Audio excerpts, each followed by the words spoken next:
Chernóbil, 30 años después. La herencia nuclear humana. 1945. Las primeras bombas atómicas de la historia cayeron sobre Nagasaki e Hiroshima. Para horror del mundo, más de 170.000 personas murieron como consecuencia del ataque.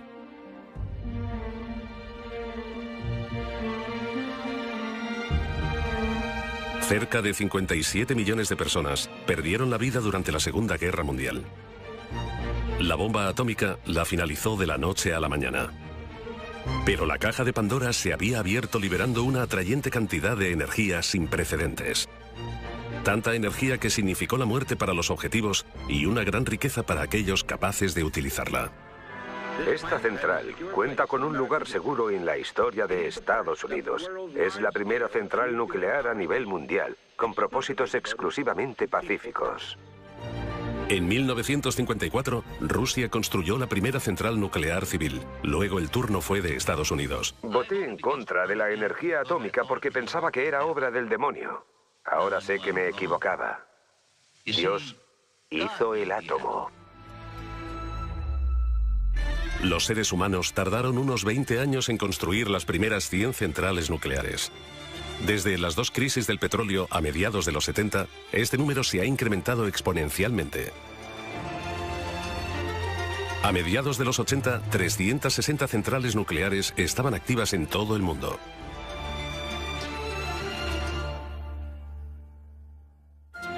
...26 de abril de 1986... Un día que debe grabarse en la memoria colectiva de la humanidad. En el bloque 4 de la central nuclear ucraniana de Chernóbil se llevaba a cabo un simulacro rutinario de un apagón eléctrico. Un simulacro con fatales consecuencias. El personal infringió los protocolos de seguridad y los códigos de construcción. Como consecuencia, la presión del reactor de repente se descontroló.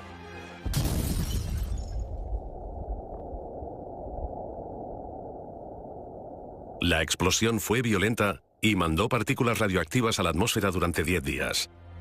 Fue la catástrofe nuclear más grande de la historia de la humanidad.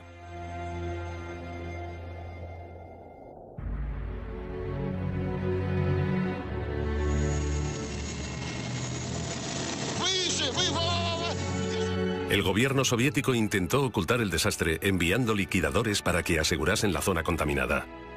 Solo podía describirse como una misión suicida. Las emisiones radioactivas acabaron llevándose la vida de muchos de ellos. Hasta el día de hoy, la zona de alrededor del reactor defectuoso sigue siendo una tierra baldía. En 2007, un helicóptero hizo un vuelo de reconocimiento sobre Chernóbil.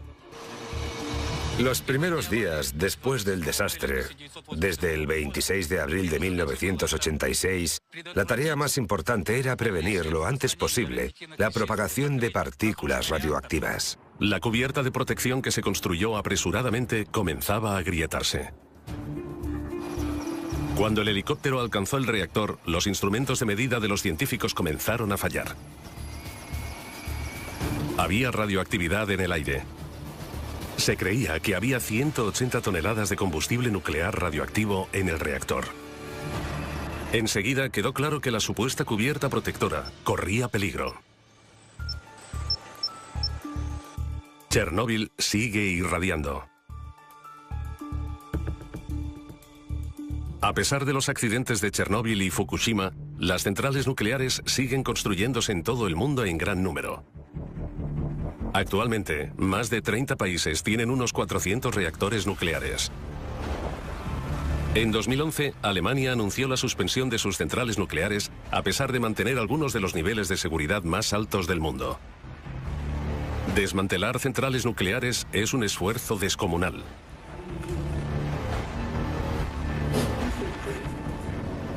Toda la masa de una central nuclear así es de 1.800.000 toneladas. Y afortunadamente, solo el 35% de esta masa está contaminada o es sospechosa de estar contaminada. Este estilo de central nuclear soviética fue construida durante la época de la Guerra Fría. Muchos detalles técnicos son similares a Chernóbil. Poco después de la reunificación alemana, toda la operación fue cerrada por motivos de seguridad. Durante los últimos 20 años, 700 ingenieros han trabajado desmantelando la central sin un final a la vista. Chernóbil, Ucrania. 3 décadas después del incidente nuclear más grave de la historia. Alrededor de 130.000 kilómetros cuadrados de tierra en Bielorrusia, Ucrania y Rusia se han visto afectados por la contaminación del accidente del reactor de 1986. En aquella época, unos 5 millones de personas vivían en esa zona. Hoy, el radio de la zona restringida es de 30 kilómetros. Se requiere un permiso especial para sobrepasar los puestos de control. En 1986, Vladimir Usatenko fue llamado al lugar del accidente como ayudante. Lo que vivió allí le sigue asustando hoy en día.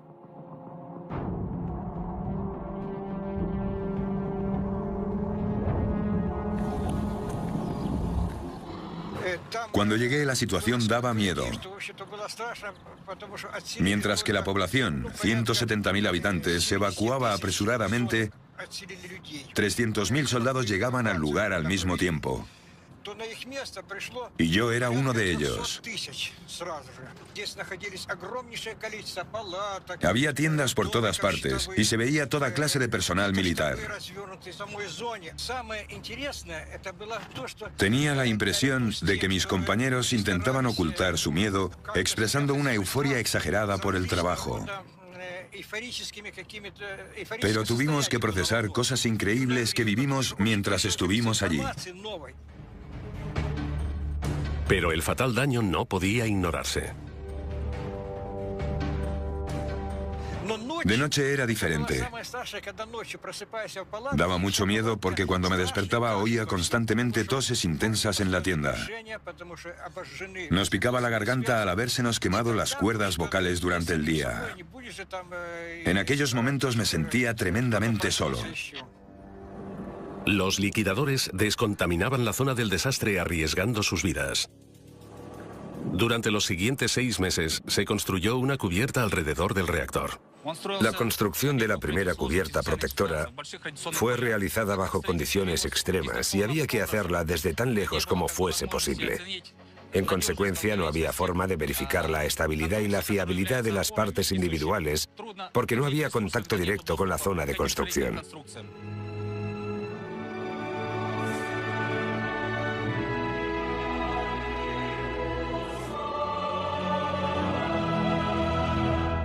Aún así, rara vez la humanidad aprende de la historia.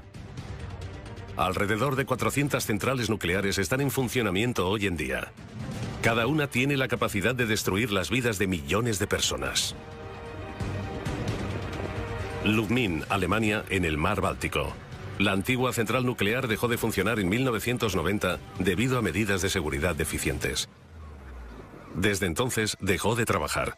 Pero la descontaminación del reactor radioactivo es extremadamente difícil.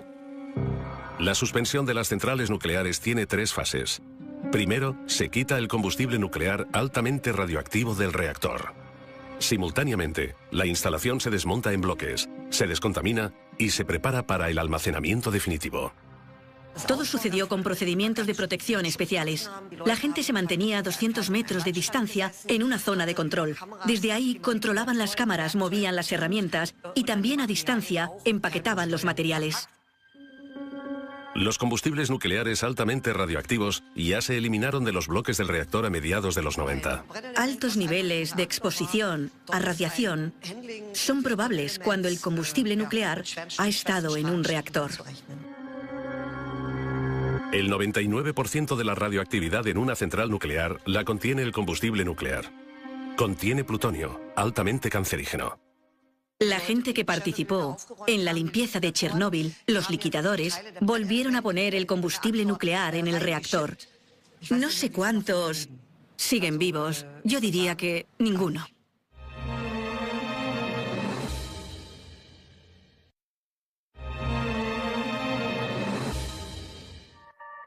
Poco después de la catástrofe, los expertos nucleares soviéticos intentaron descubrir qué cantidad de combustible nuclear altamente radioactivo seguía presente en el reactor. Más de 1000 röntgens por hora son emitidos desde la zona del accidente.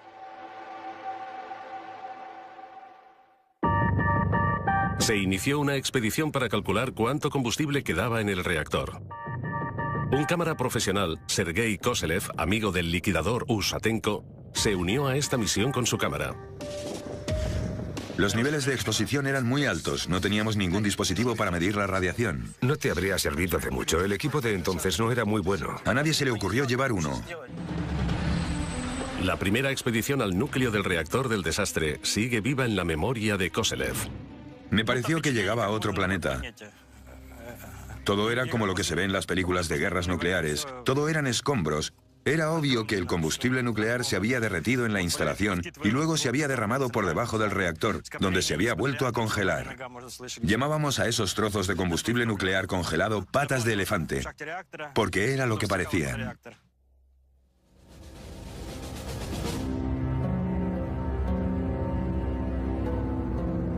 Puede verse combustible nuclear derretido en las grabaciones de Koselev.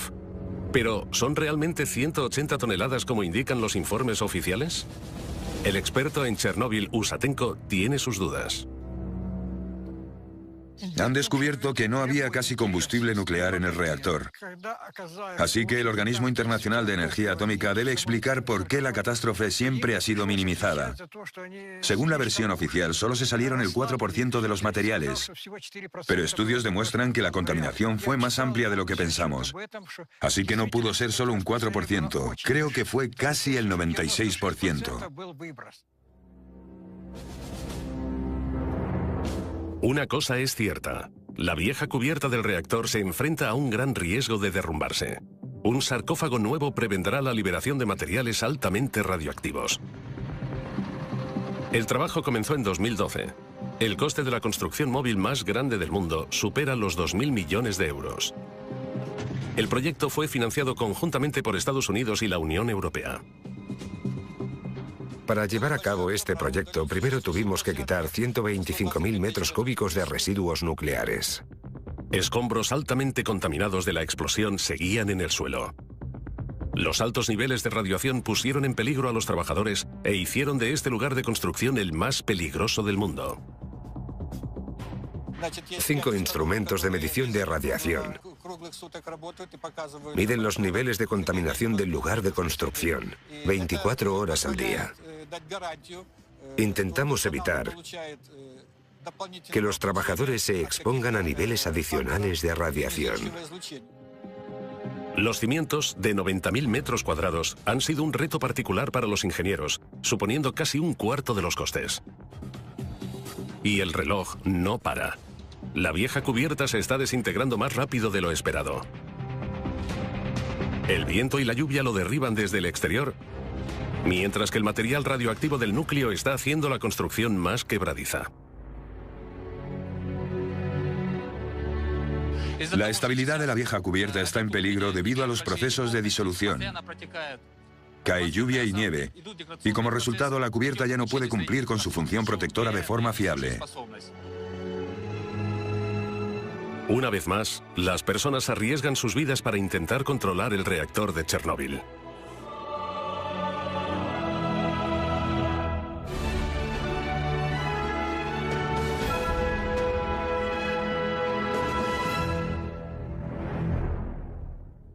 Cada año, la montaña de residuos altamente radioactivos asciende a 12.000 toneladas. Pero, ¿qué se puede hacer con los residuos radioactivos? El problema de encontrar un almacenamiento definitivo para el material aún no se ha resuelto. La antigua mina de sal en el corazón de Alemania servía como un lugar seguro. Pero 40 años después del último depósito, se ha convertido en un lugar de amenaza nuclear de proporciones increíbles. La mina corre el riesgo de derrumbarse. La roca está presionando la mina sobre el techo y las paredes, así que algunos de los primeros contenedores están comenzando a romperse. Por eso sabemos que es posible que los contenedores estén gravemente dañados. Los pozos y túneles han hecho que la roca sea frágil. Cada vez más agua se filtra en las viejas zonas de almacenamiento. Mientras, los materiales radioactivos escapan y contaminan el agua. El hundimiento total de la mina es solo cuestión de tiempo.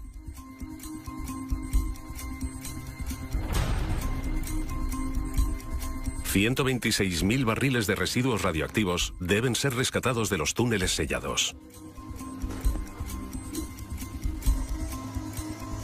Las perforaciones tienen dos funciones importantes. Nos permiten analizar la atmósfera de la mina.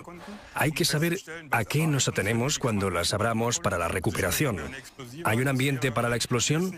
También sabemos que los fluidos contaminados liberan soluciones, lo que significa que los elementos residuales pueden fluir al exterior de la mina. Y así que debemos asumir, y eso hacemos, que los túneles ya no están intactos.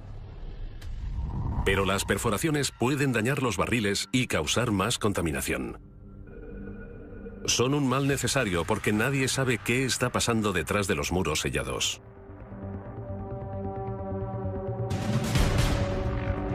Una imagen ayudaría a entender la extensión de los daños.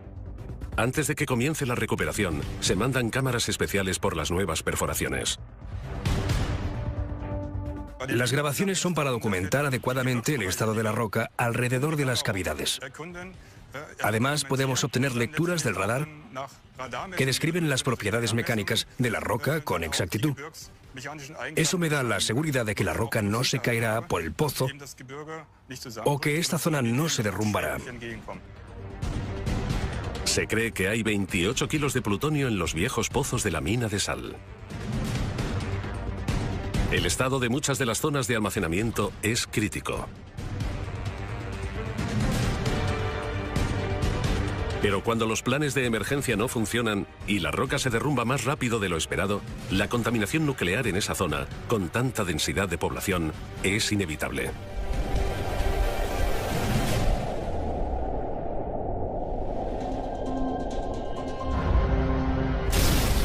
El desastre nuclear de Chernóbil ocurrió en 1986. El reactor afectado se arregló provisionalmente. Hoy, la radiación podría salir. Un segundo desastre en Chernóbil amenaza. Los ingenieros tratan de construir una cubierta nueva. La denominada sarcófago es la construcción móvil más grande del mundo y mantendrá la radioactividad dentro. La construcción del sarcófago no solo debe ser capaz de resistir el viento, sino la lluvia, el hielo, los tornados y los terremotos de nivel 6 en la escala de Richter. Los ingenieros pensaron en una construcción de acero única para asegurar la estabilidad necesaria. La estructura de la base pesa casi 29.000 toneladas. La radioactividad del lugar de construcción es aún 300 veces superior al nivel normal. El sarcófago se construye en 3 pasos. Los trabajadores no pueden trabajar por encima de los 30 metros porque la exposición a la radioactividad aumenta proporcionalmente con el incremento de altura. Intentamos compensarlo limitando los turnos.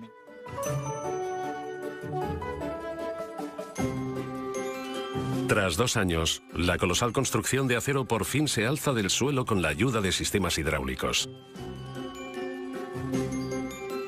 La forma curva del sarcófago es visible por primera vez. Es un gran momento para el ingeniero jefe Víctor Salisetsky y su equipo. El arco consiste en 2 partes construidas a una distancia de 12,5 metros entre ambas. Una característica especial del sarcófago es que las piezas de apoyo están hechas de tubos sólidos con un diámetro de 800 milímetros y un grosor de 50 milímetros. Una construcción única. El sarcófago se construye para que aguante 100 años. Nadie sabe qué ocurrirá después. El mayor problema es que las estructuras metálicas tendrán que pintarse en intervalos regulares para que no se oxiden, pero la radiación lo hace imposible. Sacar el combustible nuclear radioactivo del núcleo del reactor parece imposible. Queda esperar si el proyecto aguantará la prueba del tiempo.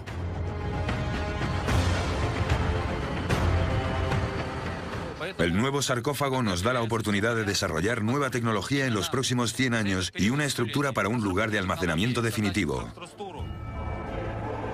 El reactor se desmontará progresivamente bajo la cubierta protectora y los residuos radioactivos quedarán debajo permanentemente.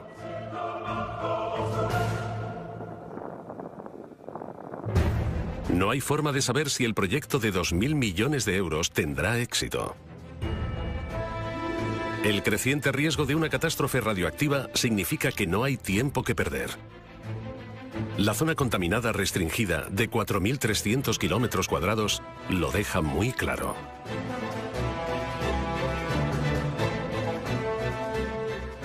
Los niveles de radiación actuales que emite el plutonio y los elementos transuránicos que se convierten en plutonio con el tiempo convierten esta zona en inhabitable durante al menos los próximos 1000 años.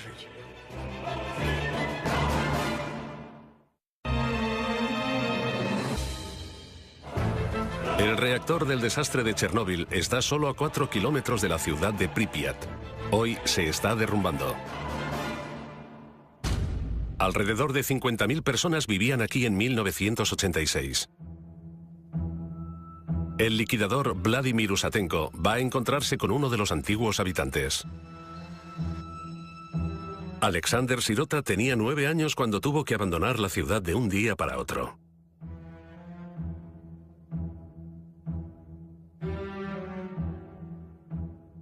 Fue sobre las 8 de la tarde del 26 de abril. A todos nos visitaron representantes del municipio y organizaciones de alquiler de pisos. Nos dijeron que había planeada una evacuación de emergencia y que teníamos que prepararnos. En aquel momento, el incidente radioactivo llevaba 18 horas. La dirección de la central nuclear dejó incluso a Moscú en la oscuridad hasta la noche. Mientras la nube radioactiva avanzaba, nadie en Pripyat imaginaba hasta dónde llegaría el gas. Para tener miedo, tienes que entender qué está pasando. Yo entonces no sabía que nunca regresaríamos y que aquel momento sería el final de mi infancia. La catástrofe del reactor marcó el final de los días felices en Pripyat. Enviaron 1.200 autobuses para la evacuación.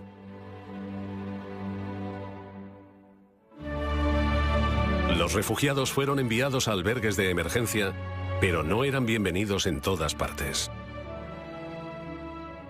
La forma como nos trataron a los refugiados fue insufrible. Nos trataron como a marginados. Tenían miedo y nos rechazaban.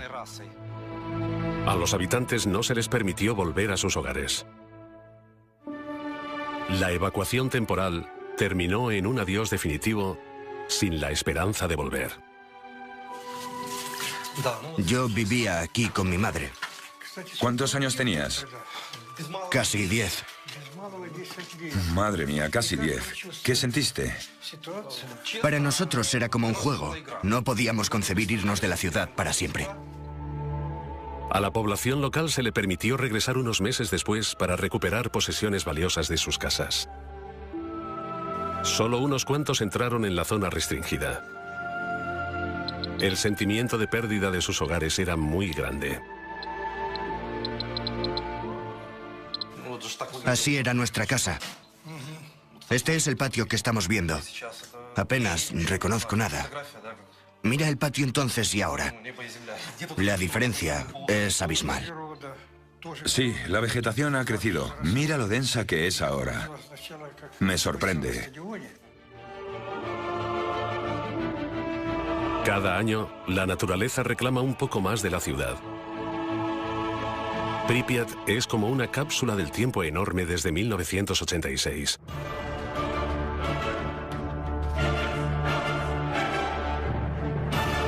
Los niños no volverán a aprender en este colegio. Sus trabajos siguen en la antigua clase de física. Tuvieron que dejarlo todo atrás. Han pasado décadas desde entonces. Nunca imaginamos que el resto de nuestra vida estaría marcado por visitas al hospital. Alexander Sirota sobrevivió al accidente, pero muchos de sus compañeros de clase murieron por envenenamiento radioactivo.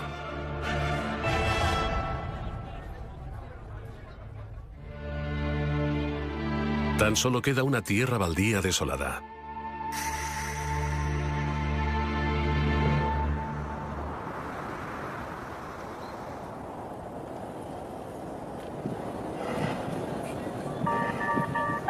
En Kiev, en el Instituto de Medicina para la Radiación, es donde trataron a muchas víctimas de Chernóbil y de Pripyat durante años.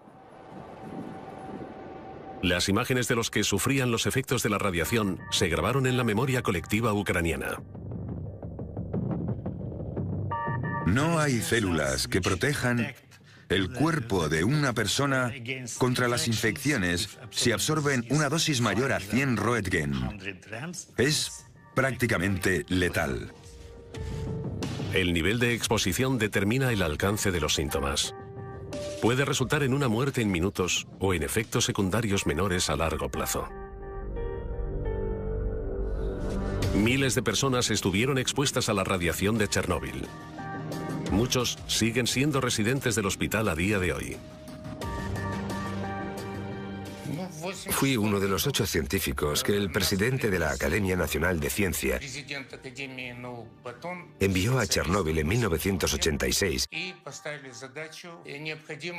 para contener la propagación del polvo radioactivo. Muchos de los liquidadores no conocían todas las consecuencias de exponerse a la radioactividad. A otros no se les contó el verdadero alcance de la catástrofe. Teníamos muchísima sed y una sensación de ardor insoportable en la garganta. Cada 15 o 20 minutos teníamos que beber grandes cantidades de agua. Si no, el trabajo no habría sido posible. Los liquidadores cavaron apresuradamente un túnel mientras el agua fluía bajo el reactor y la masa, como lava, amenazaba con salir de las barras de combustible y del grafito. Lograron prevenir más explosiones que, según la estimación de los expertos, habrían hecho inhabitable media Europa. Muchos de aquellos héroes pagaron su heroísmo con sus vidas. Y los que sobrevivieron le pasaron los efectos de la radiación a sus hijos. ¿Qué le pasa a este joven? Tiene problemas en el páncreas. ¿Tiene los síntomas comunes? Sí, las muestras del hígado también tienen niveles elevados. El profesor Chumak sospecha que la causa es un cambio en los genes del paciente. Una sola base de ácido nucleico modificado puede cambiar los sistemas enzimáticos fermentados del cuerpo de tal forma que se convierta en menos resistente a diferentes influencias dañinas que provienen del medio ambiente. Los médicos atribuyen los síntomas directamente a la exposición a la radiación de sus padres en Chernóbil. Pero los efectos a largo plazo de la radioactividad son un problema global.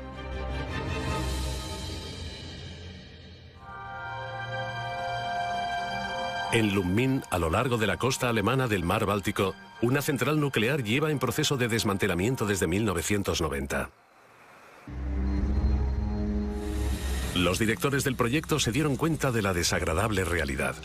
Estiman el coste en 4.000 millones de euros, mientras tropiezan continuamente con problemas nuevos. Cuando se planeó el desmantelamiento, el material radioactivo debía ser eliminado de la zona en 18 años. Se están tardando 25 años en limpiar solo el 70%. Según estimaciones no oficiales, el desmantelamiento completo tardará otros 40 años. El problema es que solo tenemos permiso para almacenar el material en los contenedores hasta 2039. Solo se nos permite almacenar los 40 años. Después, sabemos que no tenemos un lugar seguro para almacenarlo. Esto se aplica a todas las zonas de almacenamiento temporal de Alemania. Hay que hacer algo con aproximadamente 10.000 toneladas de materiales altamente radioactivos solo en Alemania. Pero a pesar de los conocimientos técnicos del país, aún no hay una estrategia para el tratado del material mortal. La zona de almacenamiento nuclear ASE, una antigua mina de sal con agua corriendo por su interior, lo confirma de la peor forma. 12.000 litros de agua y han alcanzado la mina de sal. Es necesario volver a extraerla. Rescatar 126.000 barriles radioactivos es la mayor prioridad. Usamos diferentes herramientas y analogías. También observamos cómo ha cambiado la geología a finales del milenio. Cogemos esos valores y hacemos pronósticos sobre lo que puede ocurrir en el futuro. Luego se ilustran situaciones hipotéticas y se analizan para elaborar medidas de seguridad. Cada barril tiene que ser revisado en busca de fugas y debe ser reempaquetado durante los primeros días. Después, se envía a más de 700 metros por un pozo hasta el exterior. Y finalmente, se revisan los contenedores de transporte por si han sido contaminados por la radiación.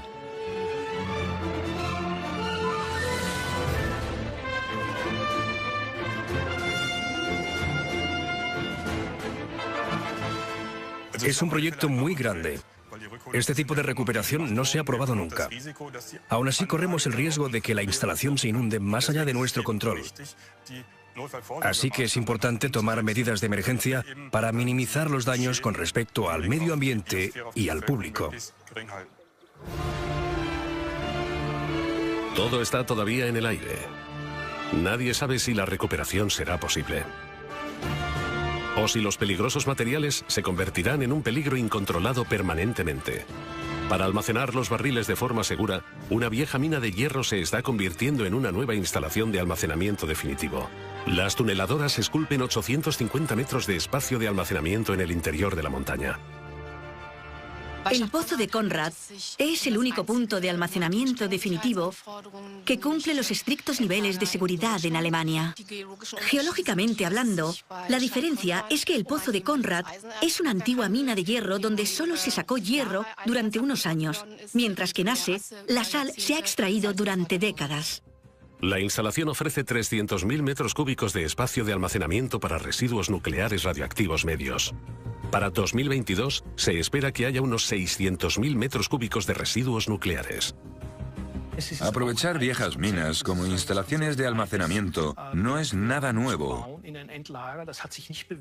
La idea ha fracasado una y otra vez. Se necesita una técnica nueva. Se necesitan incisiones rápidas y breves en la roca para impedir concentración a largo plazo en los pozos. El problema es que el concepto no es muy convincente. No hay punto de almacenamiento alternativo.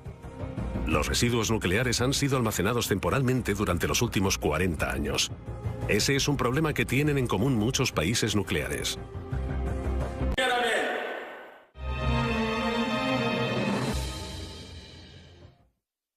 Chernóbil, abril de 1986. La lluvia radioactiva de Chernóbil es uno de los peores desastres nucleares de la historia. Alrededor de 4.300 kilómetros cuadrados de tierra se han convertido en inhabitables durante siglos. Casi 300.000 personas perdieron sus hogares. Muchos de los pueblos de los alrededores de Chernóbil se derribaron. Solo quedan unas pocas casas hoy en día. Muchos volvieron después de la evacuación, entre ellos Ana e Igor. Hoy tienen casi 80 años y no se creen que haya contaminación.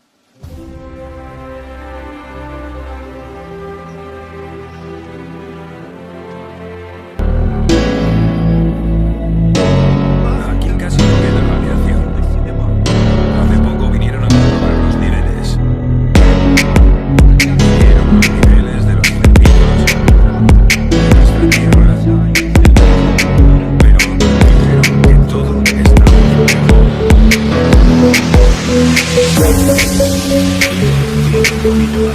Se lo ha cocido hace poco.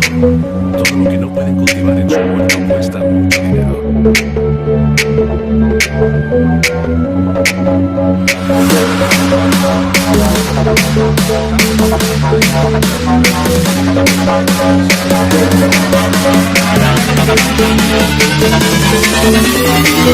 El Estado ha permitido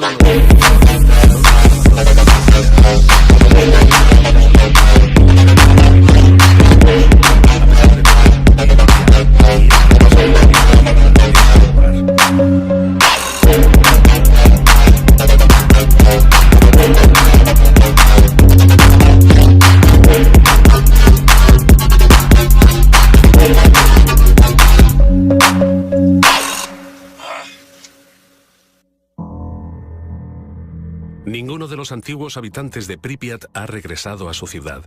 Materiales de larga duración como el plutonio hacen de la ciudad antes próspera un lugar inhabitable.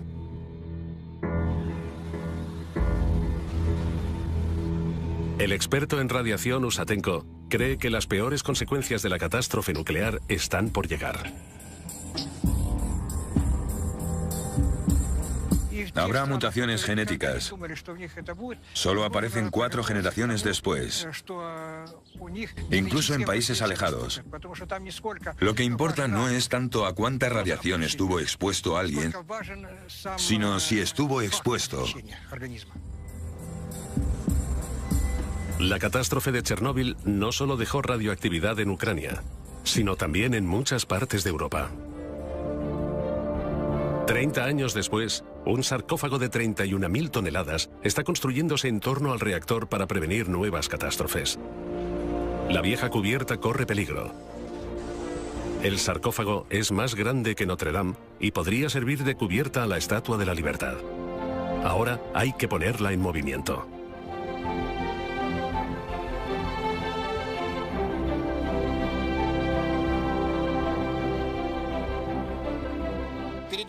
El movimiento tiene lugar con el uso de los trenes de sujeción que hay a cada lado del arco y que sujetan el sarcófago con los raíles. Debido a su considerable peso, el arco cobertor se montará por separado. Mientras la estructura de 2.000 millones de euros se pone en movimiento, el éxito de toda la misión pende de un hilo. Uno de los trenes de sujeción empuja la construcción, mientras que el otro tira de ella hacia sí mismo. De esta forma, la estructura tiene 4 trenes de sujeción para moverla con la mayor seguridad posible.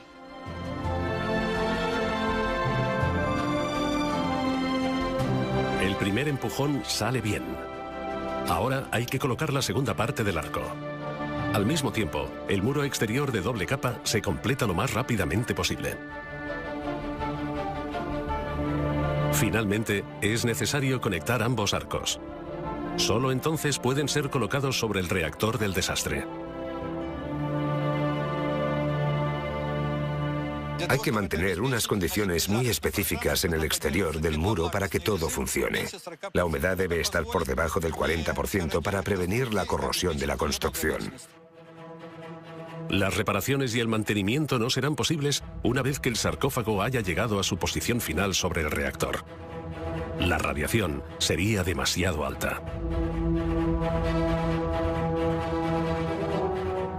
El plan es empujar toda la construcción sobre el bloque 4 del reactor. Para ello hay que cubrir 330 metros. En el primer empujón, de 125 metros, alcanzamos una velocidad de 10 kilómetros por hora. Nos gustaría volver a alcanzarla esta vez. En cuanto el sarcófago se coloque sobre el reactor, cabe la esperanza de que la catástrofe de Chernóbil por fin esté bajo control. Al menos durante los próximos años. Han pasado 30 años desde el desastre. Chernóbil hizo visible el lado mortal de la energía nuclear. Más alto, más. Madre de Dios. Miles de personas pagaron con su vida una energía barata. Muchos serán recordados como héroes. Intentamos no acordarnos de lo enfermos que estamos y de que pronto moriremos. Si te permites ser pesimista, ocurrirá lo peor.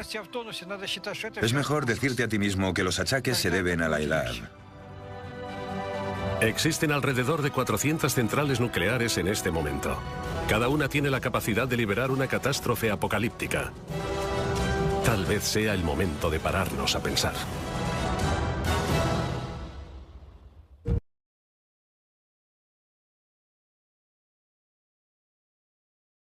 Memoria de los héroes y víctimas del desastre de Chernóbil desde 1986 hasta hoy.